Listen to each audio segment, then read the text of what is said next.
राम राम जी सबको, कैसे हो सारे। Welcome back to new video. आज की वीडियो मतलब एक ही ना बहुत बढ़िया टॉपिक पे रखेंगे, जो कि बहुत ज़्यादा इन डिमांड टॉपिक है। सारे जितने मेरे भाई बंधु हैं सबकी कन्फ्यूजन है कि 2024 में कनाडा में हम आएँ या नहीं आएँ। अब आने का कोई फ़ायदा है, फ़ायदा नहीं है, थोड़ा टाइम रुक के आएँ या जितनी जल्दी हो सकते हैं अभी आ जाएँ। क्योंकि मेरे पास ना मतलब मैसेज आते हैं यारों दोस्तों के, भाइयों के, अपने के। तो कोई कहता है, किसी का परसेप्शन ये होता है कि भाई मैं तो कनाडा आ जाता हूँ, आते ही 1 महीने में मैं अंबानी खरीद लूँगा और रईस बन जाऊँगा। मैं तो एकदम मतलब पैसा ही पैसा होगा, सब खरीद मारेंगे, एक 4 फ्लोर की कोठी चिन देंगे इंडिया में महीने भर के अंदर अंदर। और फिर दूसरे परसेप्शन वाले लोग आते हैं जो बोलते हैं कि भाई कनाडा तो नहीं आ पाऊँगा मैं, मेरा सपना तो है कनाडा आने का, लेकिन ना वहाँ तो रोटी नहीं खाने को मिलती, वहाँ तो 24 घंटे मजदूरी करनी पड़ती है। तो ऐसे भी लोग हैं। तो आज फैक्ट्स के साथ, प्रूफ के साथ, पर्सनल एक्सपीरियंस के साथ, अपने बाकियों के एक्सपीरियंस के साथ सारी चीज़ डिटेल में बताऊंगा। उसके बाद आप लोग खुद डिसाइड करना कि भाई आप लोगों के लिए आना इस टाइम पे वर्थ इट है या नहीं है, आपको आना चाहिए या नहीं आना चाहिए। मैं जो भी सच्चाई है ना मतलब बिल्कुल प्लेन कोरे कागज़ पे सामने रख दूंगा कि ऐसे ऐसे है। लेकिन उससे पहले एक बार बाल कटवा के आते हैं। हम जानवर से हो रहे हैं बहुत ज़्यादा, कई दिन हो गए बाल दाढ़ी कटवाए। तो एक बार 2-4 साल जवान होके और फिर करते हैं बैठ के चर्चा इस बात पे।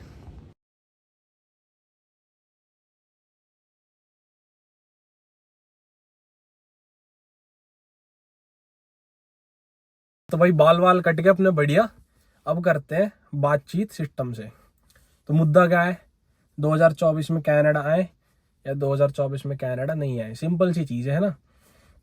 इसे समझने के लिए हमें डिफरेंट फैक्टर्स पे बात करनी पड़ेगी, और ये डिफरेंट फैक्टर्स क्लियर होने के बाद आप लोग खुद डिसाइड कर सकते हो कि कनाडा आना आपके लिए सही है या नहीं है। क्योंकि इस क्वेश्चन का कोई एक आंसर नहीं है कि तू कनाडा आ, तू कनाडा मत आ। ये सबके लिए अलग है, और वो क्यों है ये मैं बताता हूँ। कि एक बंदे को कनाडा आना चाहिए और एक बंदे को कनाडा नहीं आना चाहिए, ये मैं बताता हूँ क्यों। तो इसके लिए हमें क्या क्या बात करनी पड़ेगी। कनाडा का माहौल कैसा है इस टाइम पे, ऑल ओवर माहौल कैसा है कनाडा का, आने लायक है नहीं है, ठीक है। एम्प्लॉयमेंट की स्टूडेंट लाइफ में पार्ट टाइम जॉब मिलेगी नहीं मिलेगी, क्या सीन है क्या है, ये सारी चीज़ें कि भाई मिल जाएगी या कि नहीं मिल जाएगी। तीसरी चीज़ कि स्टडी कैसी है कनाडा में, एजुकेशन सिस्टम कैसा है कनाडा का, आने लायक है, वर्थ इट है इतनी इन्वेस्टमेंट करना या नहीं है। चौथी चीज़ कि भाई इतना सब करके, इतना स्ट्रगल करके, स्टूडेंट लाइफ ख़त्म करके, सब करने के बाद कोई फ़ायदा भी है आने का, कोई आगे अपॉर्चुनिटीज़ भी है, या यहाँ से यही सब करके यही मजदूरी करनी है सारी उम्र। ठीक है, ये सारे फैक्टर हो जाएंगे तो आपको खुद क्लियर हो जाएगा आना चाहिए या नहीं आना चाहिए। ठीक है, पहले बात करते हैं कनाडा का पूरा ओवरऑल एनवायरनमेंट कैसा चल रहा है, क्या माहौल है कनाडा में, क्या सीन है। भाई Canada decrease decrease decrease, downfall downfall downfall आता जा रहा है कनाडा का, बहुत गंदा वाला। मैं बताता हूँ क्यों। स्पेशली हम लोगों के लिए जो ब्राउन कम्युनिटी है ना, अपने इंडियन, पाकिस्तानी, ये सारे जितने भी हो गए, कोई पसंद नहीं करता इन्हें। गोरे तो स्पेशली बिल्कुल पसंद नहीं करते। वो क्यों नहीं करते? क्योंकि हमारा कल्चर और उनका कल्चर 1% मैच नहीं करता। एक एग्जांपल देता हूँ कैसे। जैसे अपने जो इंडिया के लौंडे हो गए, हरियाणा पंजाब के, इनका क्या चाव रहता है, शीशे डाउन, आवाज तेज और गेड़ी मारनी, ये सब मारनी। कि भाई गाने बजा रखे हैं, सिद्धू मूसेवाले के बज रहे, हरियाणवी गाने बज रहे, धुम धुम धुम, और अपने घूम रहे हैं यार दोस्तों के साथ। ये हमारे वहां भी, इसे हमारे घर वाले आवारा गर्दी कहते हैं कि आवारा हो तुम, ये हो वो हो। लेकिन एक पॉइंट पे आके हमारे इसमें मतलब स्पेशली लड़के करते ही करते हैं, सबको मजा आता है। स्कूल लाइफ में, कॉलेज लाइफ में हर एक बंदा करता ही करता, तो यहाँ आके भी करते हैं, क्योंकि जो हमारे अंदर है वो तो हमारे अंदर है ही। ये चीज कैनेडियंस, गोरे, कोई और उसके एक्सेप्ट नहीं कर पाते। उन्हें ये लगता है कि ये लोग हमारी सोसाइटी को खराब कर रहे हैं, कि ये चीजें सही नहीं है और इससे हमारा देश खराब हो रहा है। उन लोगों को पसंद नहीं है। इसका एक प्रूफ देता हूं मैं। जैसे आप लोग को बता रखा मैंने पहले भी, बट स्टिल बता देता हूँ जिसे नहीं पता, कि मैं हूं क्लब के अंदर बाउंसर। तो जो हमारे क्लब के ओनर है, मतलब क्लब का ओनर है या जो भी है, तो वो क्या करता है, मोस्टली ना जो इंडियंस आते हैं ना उनको एंट्री नहीं देते। वो आपको पता होगा कनाडा मतलब क्लब के अंदर, किसी भी क्लब के अंदर एंट्री डिनाई कर सकते हैं किसी भी बेसिस पे। तो इंडियंस को, बांग्लादेशी को तो वैसे ही नहीं देते, बट अगर इंडियंस होते इन्हें भी एंट्री नहीं देते। और इसका रीजन यही है कि जो ब्राउन कम्युनिटी है उसकी इमेज बहुत ज्यादा खराब हो रखी है। दूसरा फैक्टर क्या आता है कि यहाँ पे नशेड़ी, इतना नशा बढ़ गया, इतना नशा बढ़ गया, इतने होमलेस लोग बढ़ गए नशे की वजह से, जिसकी कोई हद नहीं। ऑल ओवर कनाडा है, बट मैं पर्सनली माल्टन जाता हूँ मोस्टली। माल्टन में इतने ज्यादा नशेड़ी, और 95% अपने पंजाब के। और इंडियंस मतलब 98% इंडियंस है, उसमें भी 95% पंजाब के, क्योंकि पंजाब में बहुत ज्यादा ट्रेंड है कनाडा आने का, है ना। और एक मैं इसका आपको एग्जांपल देता हूँ। मैं ना सुबह माल्टन में था, मेरी शिफ्ट थी, तो मैं थोड़ा जल्दी चला गया। मैंने गाड़ी लगाई हुई थी, अपने गाने सुन रहा था, खाना खा रहा था बैठ के गाड़ी के अंदर ही। एक बच्चा आया, बच्चा ये 18 साल के आसपास का होगा, वो 18 साल का आसपास का था। आया, आके कहता, नॉक करा, कहता भैया। मैं कहा हाँ। मेरे को पता लग गया देख के होमलेस है, नशा किया हुआ है। कहता कॉफी दिला दो। अब मैंने भी सीरियसली नहीं लिया, मैंने कहा तो जा यार, मैं क्यों भाई, इतने मांगने आते, अगर दिलाने लगे तो पूरा पेचक इन्हें दिलाने में निकल जाएगा, तुम सबको दिला ही नहीं सकते। तो मैंने ऐसे ही भेज दिया, मैं कहा छोड़। तो मैंने शीशा वीशा ऊपर कर लिया।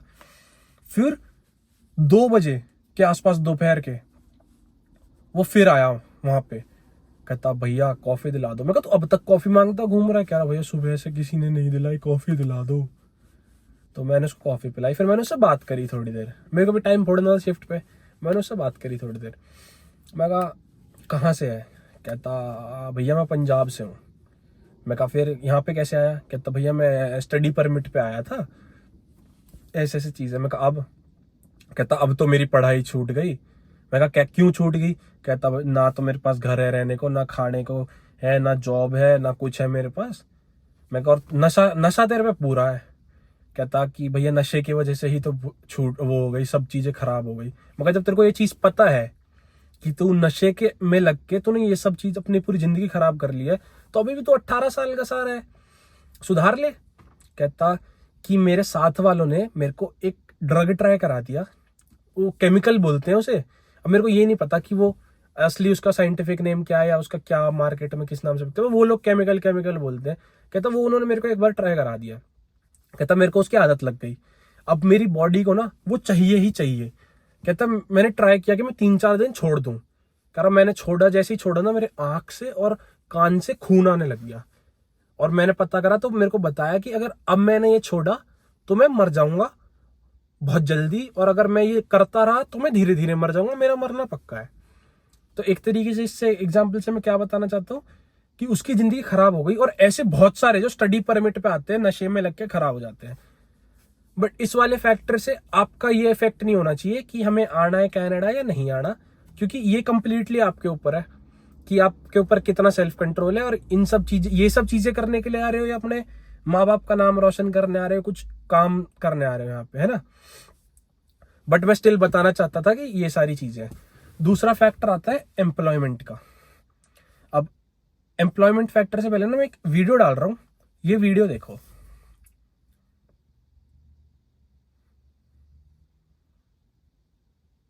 देख ली वीडियो?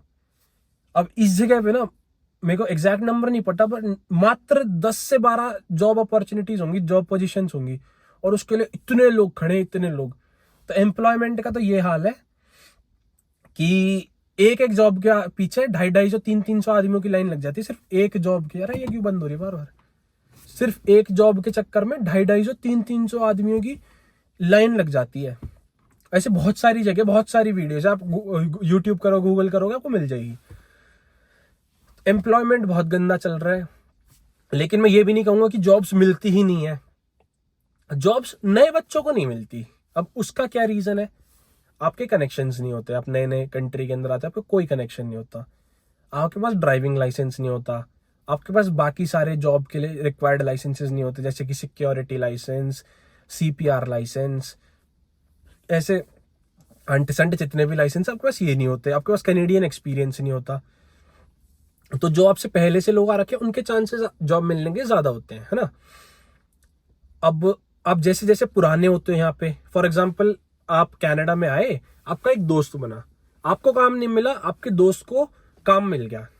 अब उस दोस्त के वहां पे 2 महीने बाद एक पोजीशन ओपनिंग खाली हो गई कि वो किसी रेस्टोरेंट में काम कर रहा है या वो कहीं भी काम कर रहा है, वहां पे एक जॉब अपॉर्चुनिटी खुलेगी, यहाँ पे हमें एक बंदा चाहिए। अब उसके स्टोर के बाहर बेशक 100 आदमियों की लाइन लग जाए, बट अगर वो आपको रेफर कर देगा ना, तो वो जॉब वो ओपन होने से पहले ही आपको मिल जाएगी। That's how connections work, reference ऐसे काम करती है। तो जैसे जैसे आप पुराने होते जाते हो, जॉब मिल जाती है। अब मेरा ये चीज बताने का मुद्दा ये है कि जो भी ऐसा है ना, मतलब लोअर मिडिल क्लास फैमिली से बिलोंग करता है, भाई सबका अपना अपना हिसाब किताब होता है, कुछ गलत नहीं है, कुछ सही नहीं है इसमें, ठीक है, कोई फर्क नहीं पड़ता पैसे से। ऑब्वियसली पैसे से फर्क पड़ता है, बट ऐसे कुछ फर्क नहीं पड़ता, सबकी फैमिली का अलग होता है, सब मेहनत करते हैं, सबका मेहनत का पैसा है। अगर आप लोअर मिडिल क्लास फैमिली से बिलोंग करते हो और आप उस वाली कैटेगरी में फॉल करते हो कि भाई लोन लेके सब समेट के एक बार मेरे घर वाले मेरे को धक्का मार के किसी तरह, मतलब जोर लगा के बस कनाडा में भेज देंगे, उसके बाद वो मेरे को सपोर्ट नहीं कर सकते, तो आप कनाडा मत आओ। क्योंकि जॉब मिले तो पहले हफ्ते में मिल जाए, और ना मिले तो 6-6 महीने भी जॉब ना मिले, और वो 6 महीने जॉब नहीं मिलेगी। अगर ये सुन के पहली चीज क्या दिमाग में, जीआईसी तो है ही, जीआईसी से कर लेंगे। भाई $1000 रेंट जा रखा है, रेंट इतना ऊपर, ग्रोसरी के प्राइसेस इतने ऊपर, आप जीआईसी के ऊपर सरवाइव नहीं कर सकते, आपको काम चाहिए ही चाहिए। तो अगर फैमिली ये है ना कि एक बार बेटा चला गया, उसके बाद तुम ये एक्सपेक्ट कर रहे हो कि तुम आओगे पहले महीने में, पहले साल में तुम इंडिया में एक 4 मंजिला कोठी चिन दी तुमने, और यहाँ गाड़ी खरीद ली, मस्टैंग निकाल ली, BMW निकाल ली, ये सब कर लिया। तो ये सब पहले होता भी था, चलो कोठी चिन्ना तो ज्यादा हो गया, पहले होता था, बट इस टाइम पे पॉसिबल नहीं है। तो ये जो भी अफवाहें फैलाते हैं, इनमें बिलीव मत करना कि भाई हमने तो ये ले लिया वो ले लिया। जो ये मस्टैंग वाले ना, ये 16-17% के ऊपर उठा लेते हैं। एक बच्चे ने तो सुसाइड भी कर ली इसी चक्कर में, उसने 16% के ऊपर कोई सी गाड़ी उठा ली, रैंगलर पता नहीं कौन सी उठाई थी, और उसके बाद उसकी आई थी ना, सुसाइड कर ली, उस पर वो नहीं भरे जा रहे थे, उसके किस्त नहीं भरी जा रही थी इसलिए।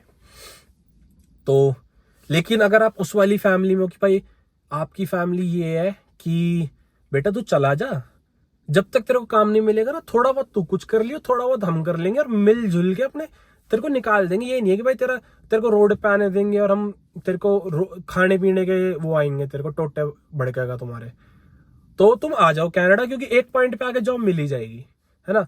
तो जैसे पहले था ना सोलो गेम की, एक बार किसी तरह बस कनाडा में आ गए और आके फिर तो बस लग गए जुट के, और काम करा, ये करा वो करा, सब खुद देख लिया। अब ये सोलो वाला नहीं, अब ये टीम गेम, और टीम है तुम्हारी फैमिली। अगर तुम पूरे सब मिलके कर सकते हो तो फॉर श्योर आ जाओ, अगर नहीं कर सकते तो not the right time to come, है ना। तीसरी हमें बात किस चीज की करनी है, हमें करनी है एजुकेशन की। कनाडा के अंदर कैसी एजुकेशन है और क्या है क्या नहीं है। भाई जमा फुद्दू पढ़ाई, कुछ नहीं है यहाँ की पढ़ाई में। तुम्हारी ऑब्वियसली तुम्हारी डिग्री पे भी वैल्यू करता है, बट मोस्टली तुम अपने असाइनमेंट कर रहे हो, बहुत ईजी असाइनमेंट, बहुत ईजी, जमा ईजी तुम कर रहे हो अपने assignments, you are good to go, तुम्हें कोई दिक्कत नहीं आएगी यहाँ पे। तुम्हें ऐसा कुछ नहीं है तुम्हें बढ़ के पढ़ना ही पढ़ना पड़ेगा।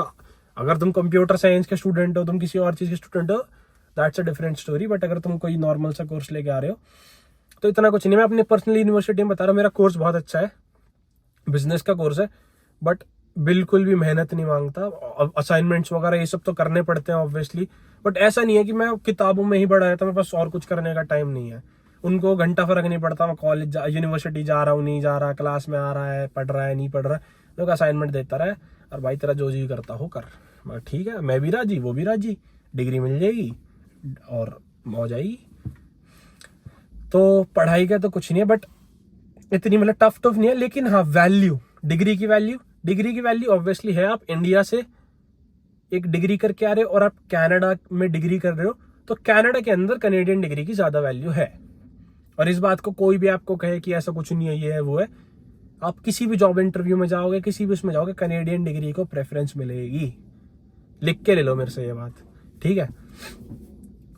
अब मनी अर्निंग अपॉर्चुनिटीज की पढ़ाई के बाद भाई पैसा कमा लेंगे हम। अब यही है, हम आ रहे हैं इतना स्ट्रगल कर रहे हैं मेहनत करके, एंड में वही वो पे चेक टू पे चेक, और मतलब कि और $200 बढ़ गए, जो पार्ट टाइम पे कमा रहा था उससे और 200 बढ़ गए, ऐसा हिसाब किताब है नहीं। तुम्हारे एम्प्लॉयमेंट मार्केट बाद की भी खराब है, लेकिन अगर तुम अच्छे स्किल सेट डेवलप कर लेते हो जो जॉब में रिक्वायर्ड है, अपने कोप वॉप ले लेते हो या फिर कहीं पे कुछ भी करके एक्सपीरियंस गेन कर लेते हो, जॉब मिल जाएगी, इतनी कोई दिक्कत वाली बात नहीं है। कोई ना कोई तुम इंटरव्यू क्रैक कर लोगे, जिस go crack a interview, study for the interview and you will get the job, कहीं ना कहीं तो मिल जाएगी। लेकिन अगर तुम थोड़े दूसरे दिमाग के हो कि तुम्हारा ये है कि मेरे को बिजनेस का कुछ देखना है कि मैं यार अपना कहीं बिजनेस सेट करूं, मेरे को पे चेक टू पे चेक नहीं चलना, पैसे आए खत्म हो गए, पैसे आए खत्म, मेरे को ऐसे ही नहीं चलना। अंधी अपॉर्चुनिटीज है इस देश के अंदर, अंधी। तुम कहीं से भी पैसा कमा सकते हो, बस दिमाग चलाना, तुम्हें ऑब्जर्व करना है। इतनी ज्यादा अपॉर्चुनिटीज है इस देश में, मतलब जो इंडिया में जो चीजें नहीं है ना, जहां जिन चीजों से तुम पैसे कमा सकते हो इंडिया के अंदर, वहां पे बहुत ज्यादा है। अंधी अपॉर्चुनिटीज है पैसा कमाने की। तो अगर तुमने दिमाग चला लिया तो भाई तुम्हारा बेड़ा पार है, फिर तुम्हें कुछ करने की जरूरत नहीं, तुम यहाँ पे बहुत पैसे कमा सकते हो। तो अब इन ये सारे फैक्टर मैंने तुम्हारे आगे रख दिए, अब तुम्हारे ऊपर है कि तुम आओगे या नहीं आओगे। तो मेन चीज तो बस यही है कि अगर तुम्हारी फैमिली तुम्हें सपोर्ट कर सकती है 4-5 महीने तो आ जाओ, अगर नहीं कर सकती तो मत आओ भाई। थोड़े दिन, मैं ये नहीं कह रहा बिल्कुल ही मत आओ, थोड़े दिन रुक जाओ, इलेक्शंस आने वाले हैं, सब शायद सब चीज सही हो जाए, मतलब वेट करो, थोड़ा पेशेंस दिखाओ और उसके बाद आ जाओ। और जो लोग अभी आ रहे हैं, चाहे वो अच्छी फैमिली से हैं, चाहे मतलब वेल्दी फैमिली से हैं, चाहे मिडिल क्लास से हैं, लोअर मिडिल क्लास से हैं, एक चीज याद रख लेना, चाहे इंडिया का पैसा कितना ही हो भाई, यहाँ पे आके कम पड़ जाता। तो ये मत सोचो ना कि इंडिया से तुम मंगाते जाओगे यहाँ मौज काटोगे, यहाँ आके मेहनत करनी ही करनी पड़ेगी। और अगर तुम पे इतना पैसा है कि तुम्हारे पापा हर महीने वहां से भेज रहे हैं और तुम यहाँ उड़ा रहे, तुम यहाँ कुछ नहीं कर रहे, तो यहाँ मत आओ, फिर तुम्हारा आने का कोई पॉइंट ही नहीं है। फिर क्या करोगे आगे, अगर तुम्हें खुद के कुछ करना ही नहीं, तुम्हें बापू का ही पैसा उड़ाना है, तो फिर तो इंडिया में उड़ा लो, इंडिया में भी खूब मौज है, ठीक है। तो ये सारी चीजें, और एक और चीज मैं क्लियर कर दूं, एक चीज जो बोलते हैं लोग कि, हाँ, एक चीज जो बोलते हैं लोग कि कनाडा में ना डिप्रेशन है। अजी घंटा, कोई डिप्रेशन नहीं है। तुम्हारे ऊपर है कि तुम्हारी विल पावर कितनी है, तुम कितनी मेहनत कर सकते हो। अब कई ऐसे बच्चे हैं जॉब के रिज्यूमे लेके कहीं जाएंगे नहीं, एक दुकान पे गए, दो स्टोर पे गए, किसी पे गए, कनाडा में तो एम्प्लॉयमेंट नहीं है, मैं तो भूखा मर रहा हूँ। अरे जा तो सही, ट्राई तो कर, 2 दिन तेरे को सारे हुए जॉब ढूंढते, तेरे को आते ही मैनेजर लगना है। मतलब मेहनत है इस देश के अंदर, बट अगर तुमने स्टूडेंट लाइफ का वो स्ट्रगल खत्म कर दिया तो उसके बाद फन भी है, मजा भी है, सब है। और स्टूडेंट लाइफ भी बहुत फन है, ऐसा नहीं है कि फन नहीं है, स्टूडेंट लाइफ बहुत मजेदार है, मेरे को बहुत मजा आता है। मैं अपना डिसीजन 1% रिग्रेट नहीं करता कनाडा आने का। I am very happy. मैं इंडिया में भी बहुत हैप्पी था, मैं यहाँ भी बहुत हैप्पी, मैं जहाँ जाता हूँ मैं वहीं खुश रहता हूँ। तो अगर ये वाला तुम्हारा भी एटीट्यूड है तो कोई डिप्रेशन विप्रेशन कुछ नहीं है। और डिप्रेशन तो भाई मैंने कभी सीखा नहीं, टू बी ऑनेस्ट। मेरे घर वाले तो थोड़े इस हिसाब के, डिप्रेशन हो रहा ले थप्पड़, अब नहीं होगा डिप्रेशन तुझे। हमारे में कोई ऐसा डिप्रेशन का माहौल ही नहीं था, सब मौज मस्ती में खुला मौज मार के रहते, मतलब कि अपना थोड़ा देसी हाउस होल्ड जैसा रहता है कि रहपट में डिप्रेशन। देखो मम्मी मैं डिप्रेशन में जा रहा हूँ, हाँ बेटा चला जा, पर रात होने से पहले वापस जरूर आ जाइयो, वो वाला हिसाब किताब तुम समझ रहे हो ना। हाँ, तो ये चीज है। तो डिप्रेशन कुछ नहीं है। बाकी एक चीज बोलता हूँ मैं, अगर कोई भी भाई हो ना, कैसा भी तुम्हें कोई भी काम हो, मैं अपना इंस्टाग्राम का लिंक डाल रहा हूँ, एक बार मैसेज कर लेना। कोई मेरे को पैसे कमाने का तुमसे कोई वो नहीं है, कोई कमीशन का कुछ नहीं है, बट इतनी तुम्हें गारंटी दे रहा हूँ, ऐसा कोई काम नहीं कनाडा में जो मैं तुम्हारा नहीं कराऊंगा।